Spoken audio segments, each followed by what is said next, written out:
High, আমি দেবদত্তা। আগের ভিডিওতে বলেছি আমরা এসেছি বাড়িকঠি আর করেছি শাড়ির শপিং, কারণ মুর্শিদাবাদের বিখ্যাত গড়দ শাড়ি তৈরি হয় এই জিয়াগঞ্জের তাঁতিপাড়াতে।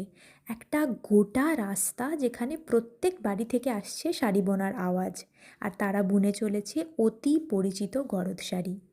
গরদ সাধারণত সাদা রঙের হয় আর লাল পাড়, টেক্সচার হয় একদম কাগজের মতো ফোলা ফোলা। তবে আজকাল হয়েছে কালার্ড গরদ।